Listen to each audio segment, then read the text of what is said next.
Hello दोस्तों, मैं हूं आपका डरावना साथी और आप सुन रहे हॉरर कहानी, वो भी मेरी जुबानी। तो दोस्तों, आज की कहानी बस ड्राइवर की दिल दहला देने वाली डरावनी कहानी लेकर के आपके सामने उपस्थित हूं, जिसे सुनने के बाद आपकी रूह कांप जाएगी। दोस्तों, कहानी शुरू करने से पहले आप सबसे छोटा सा रिक्वेस्ट है कि आप वीडियो तो देख रहे हैं, लेकिन वीडियो को लाइक और कमेंट बहुत कम कर रहे हैं। तो आप लोग ये दो काम अच्छे से कर लीजिएगा, और हाँ, चैनल पे नए हैं तो चैनल को सब्सक्राइब जरूर से कर लीजिएगा। तो आज की खौफनाक कहानी बस ड्राइवर की आप बीती है। एक समय की बात है, कोलकाता के एक व्यस्त शहर में एक बस ड्राइवर था जिसका नाम राम था।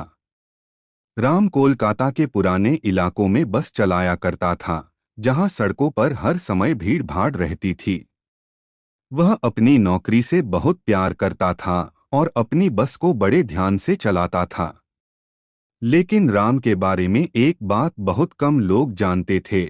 वह अतीत में एक बहुत बड़ा हादसा झेल चुका था।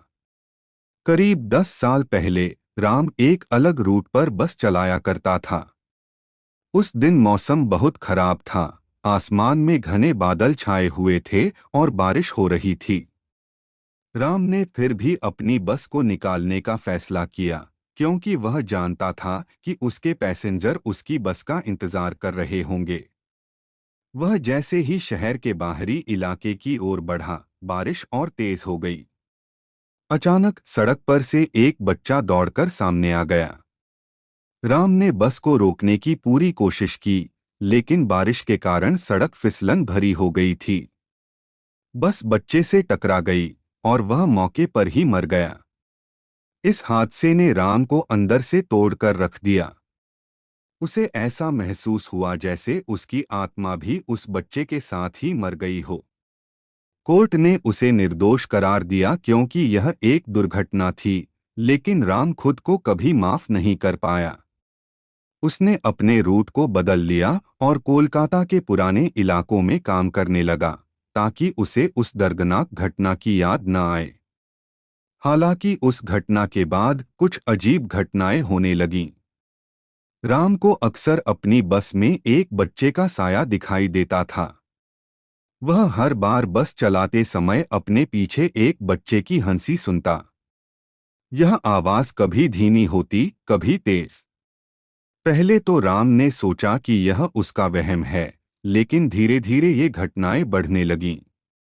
अब उसे ऐसा लगता था कि बस का स्टीयरिंग व्हील अपने आप हिल रहा है, ब्रेक बिना छुए दब जाते थे, और कभी कभी बस की हेडलाइट्स अपने आप चालू और बंद होने लगती थीं।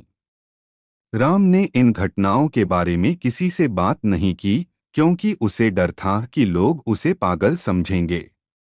लेकिन धीरे धीरे यह डर उसके अंदर गहराने लगा। एक दिन उसने सोचा कि वह बच्चे की आत्मा से माफी मांगेगा।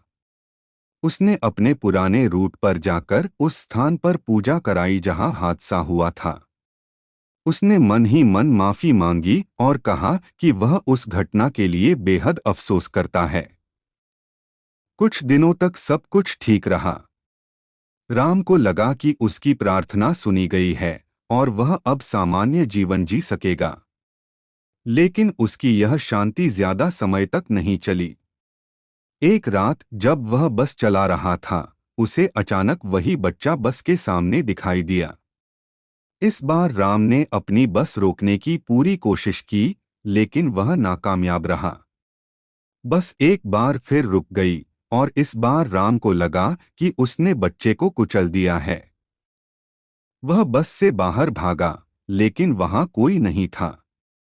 लेकिन जब वह वापस बस में आया, तो उसने देखा कि सारे पैसेंजर बेसुध पड़े थे। उन सबकी आंखें खुली हुई थीं, लेकिन उनमें कोई जीवन नहीं था। राम को समझ नहीं आया कि क्या हो रहा है। तभी उसने अपने पीछे वही हंसी सुनी। वह मुड़ा और उसे वही बच्चा बस की आखिरी सीट पर बैठा नजर आया।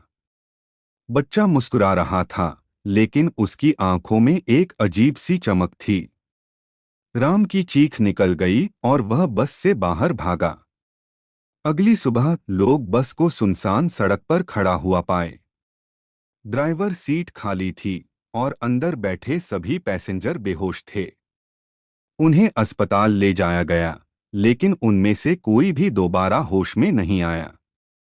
राम का कभी कोई पता नहीं चला और बस से जुड़े रहस्यों का पर्दाफाश कभी नहीं हो सका। आज भी कोलकाता के उस पुराने रूट पर लोग राम की बस को चलते हुए देखते हैं, लेकिन उसमें कोई ड्राइवर नहीं होता। कहते हैं कि जो भी उस बस में चढ़ता है वह कभी लौटकर नहीं आता।